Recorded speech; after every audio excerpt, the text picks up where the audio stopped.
I want you to do something. I want you to press that rewind button. Whether it was 6 months ago, a couple years ago, or if you're like me, a few decades ago, I want you to close your eyes for a moment. Well, don't close your eyes because you're watching this video, but I want you to take yourself back to that moment, that place and time, and think about what, or who rather, inspired you to start playing guitar.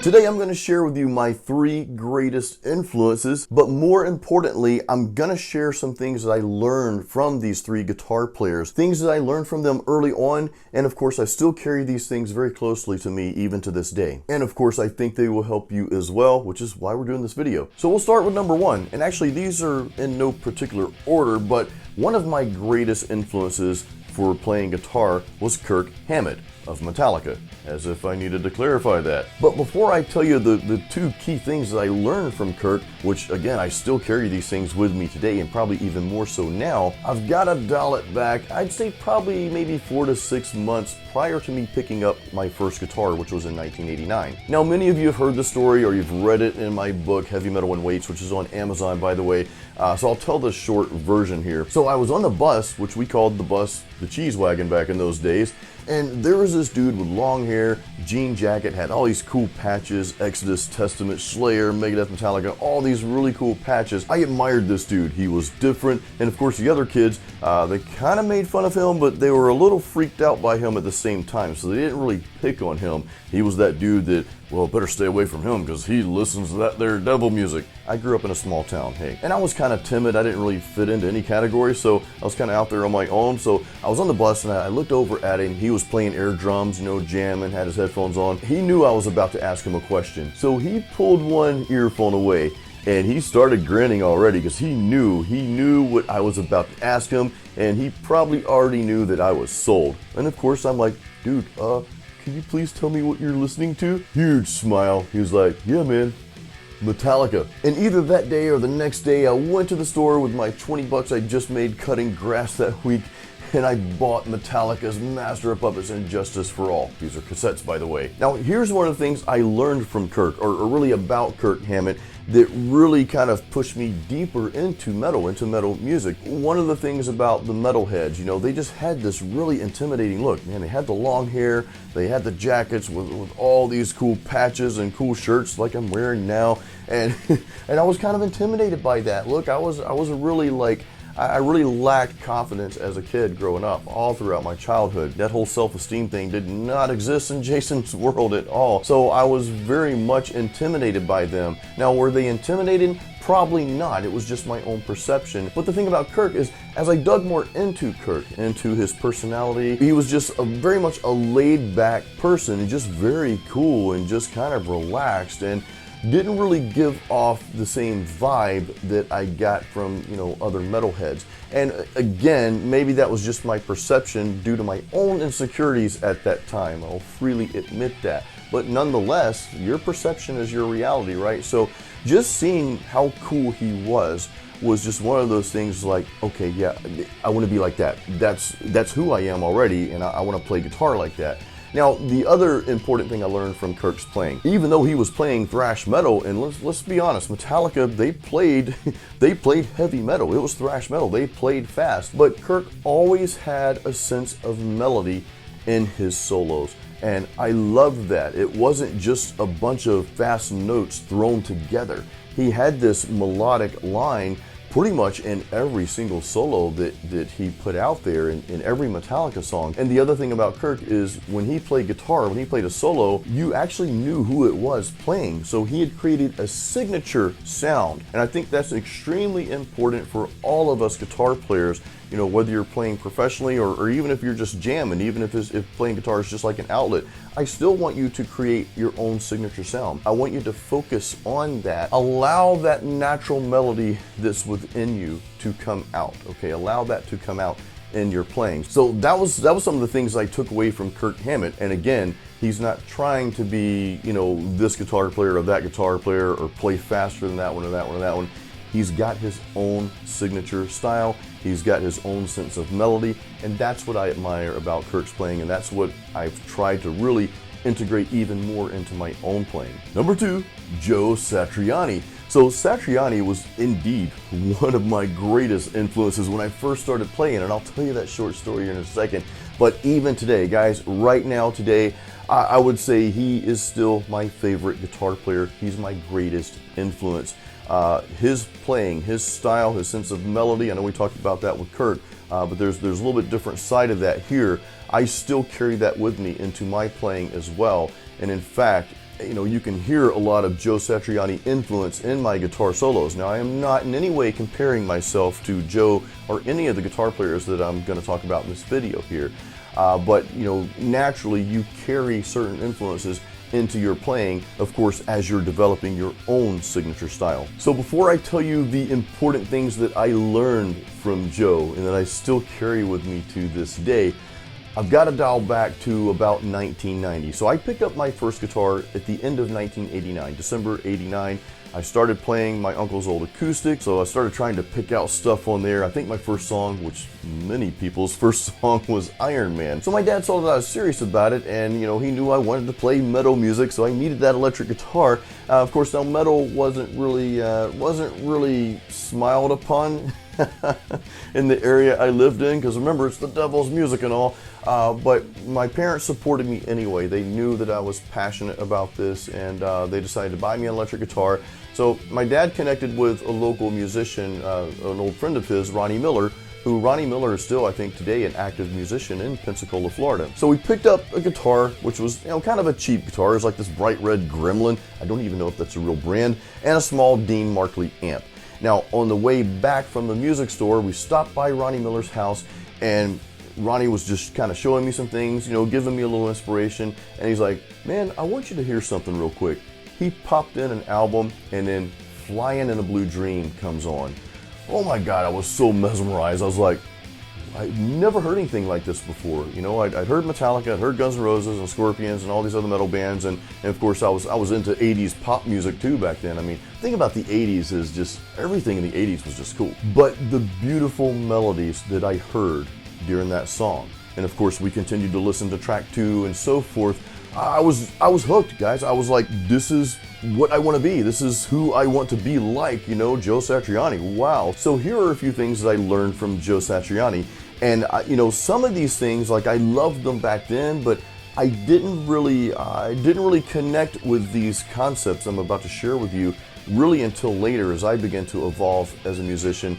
And the more I harped on these concepts, I guess the better guitar player I became. So number one, and I know we talked about this with Kirk, but in kind of in a different light, Joe had this, or has this, really unique sense of melody, in the sense that he can replace the need for vocals in the music. Guys, I don't know of any other guitar player that can do that. Now, I know you're gonna list, well, you need to listen to this person, that person, this person, that person. I'm not saying there are not great solo guitarists, instrumentalists. I'm just saying, personally, for me, I have a hard time listening to a lot of instrumental guitar work, because it seems like all the guitar players do is just kind of shred throughout the entire song, right? There might be a little melody in there, but it's just like a look what I can do moment, you know? It's like, okay, I get it, you're great, but it just doesn't resonate with me. Satriani, he can do the fast stuff, he can do the technical stuff, but the majority of his songs are singing to you through his guitar.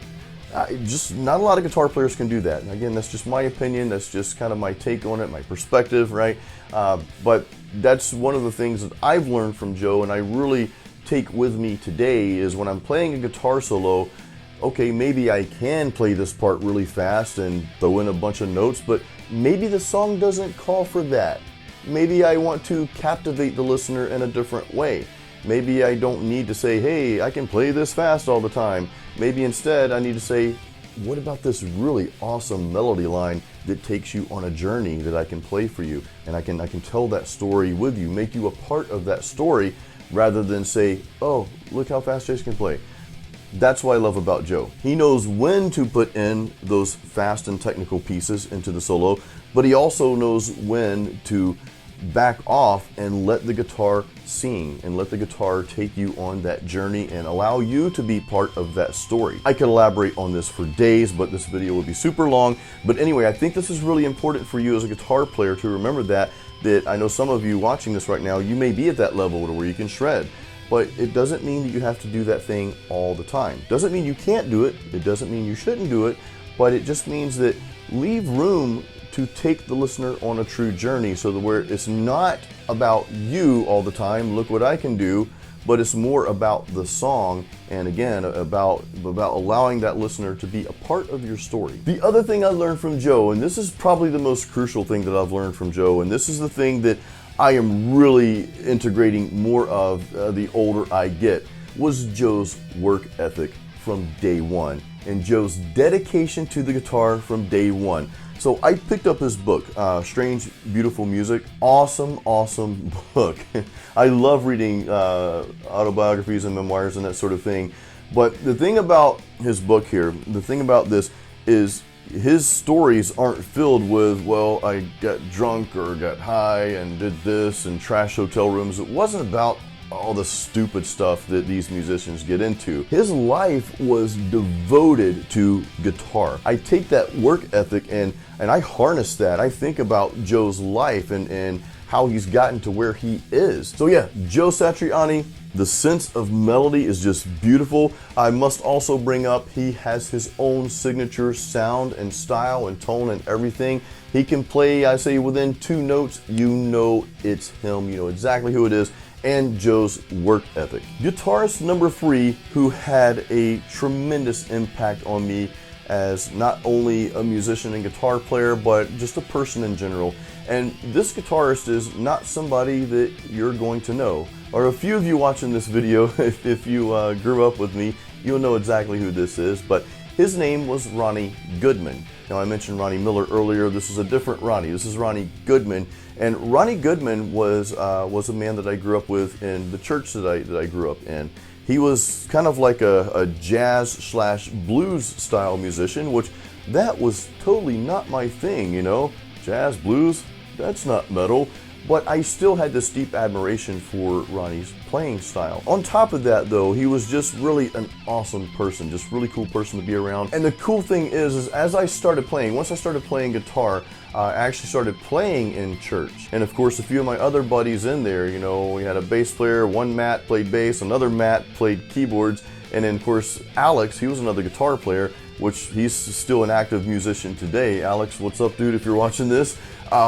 Him and I used to jam all the time, and we would jam with, you know, with playing Metallica songs and GNR and all these different bands and stuff, all these songs we were learning. You know, him and I would play up there with Ronnie. The beautiful thing about playing in church at that time was we were playing gospel songs. So yeah, I'm home learning Metallica, playing Master of Puppets, and then on Sundays I'm in church playing, you know, whatever else. But the cool thing about playing with Ronnie, a lot of the hymns, a lot of the gospel music we were playing, they weren't written in guitar-friendly chords, and the main instrument was the pianist, right? So we're playing along with the piano. So we were having to play bar chords in different keys, in flats and sharps like E flat, B flat, G sharp, all these different keys that if you're just playing like rock and roll and metal, you're never gonna come anywhere close to touching these frets on your guitar. This really helped me learn the fretboard a lot better at a very young age, or as a young guitarist, right, just starting out.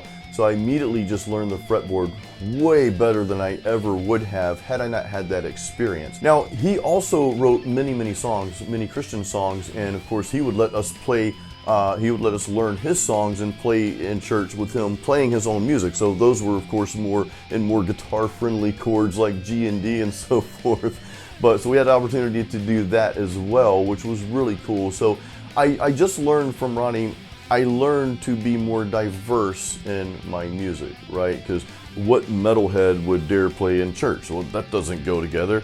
Well, who cares? it diversified my playing and it helped me learn the fretboard much better. And I think any of the musicians that I played with back in those days could say the same thing. Actually, here's a photo of our very first band that Ronnie helped us form. We called ourselves Revelation, and I know the guys, if they see this, they're gonna kill me. They're gonna be like, dude, why did you show that picture on YouTube in front of thousands of people? It was just a really cool moment in my history of playing guitar. I will always treasure those times, and Ronnie, again, he was a huge influence in me playing guitar, because before I knew about metal, I'd grown up in this church and I always heard him playing guitar. And I guess it didn't really trigger anything until after I got into metal. Then I started really hearing what Ronnie was playing, and I'm like, oh man, some of those scales he's playing kind of like, it could be very similar to what I'm listening to in the rock and the metal world. I'm like, this dude can actually shred even though he's playing through a clean channel, which I think he played through this really cool, I think it was a Roland jazz chorus amp, which is just a beautiful sound. And then he had this Fender Stratocaster he was playing quite often. So anyway, that's what I learned from Ronnie. I learned, I just learned to diversify myself and not just be hung up on one particular style. That, and plus just his friendship and him mentoring us other musicians, just really trying to help us in life and in our musicianship. It was just a good time. He was just a really cool dude. He actually passed away several years ago, so rest in peace, Ronnie Goodman. Really cool dude, really amazing musician and guitarist. And we'll always remember that time in my life. So guys, I want you to tell me your 3 greatest influences in guitar. Now, they don't all have to be famous. Maybe none of them are famous. You may have grown up with someone like I did in your church or in wherever, and that was just a mentor, a friend, or somebody that really inspired you to start playing. Hey, list their names, give them some credit out there. Not everybody that inspires us is going to be some famous person. There's no rule that says they have to be. But yeah, hey, let me know your 3 greatest influences in the comments, and feel free to elaborate. Hey, throw in the year if you don't mind putting your age out there. Hey, I started playing in 1989. So I was, how old was I? I was 14 at the time, so I suck at math. You can do that for me. But yeah, that's when I started playing. So guys, I'm curious to know who your influences are. Thank you so much for watching this. I know this video was kind of lengthy, but we're just kind of sitting here chatting today. Don't worry, the next video will be some metal, probably a metal rhythm or lead lesson, something like that. But yeah, that will be coming up on the next video. Also, don't forget to check the links in the description of this video. I'm giving away a free practice guide, which is kind of turned into a practice course. So grab your copy of that. There's a link in the description. If you already have that and you're not in my Metal Riff Master course, there's a link for that as well. So guys, again, leave me those 3 greatest influences in the comments. I want to know who they are. And until the next video, well, you know what to do. Keep it metal.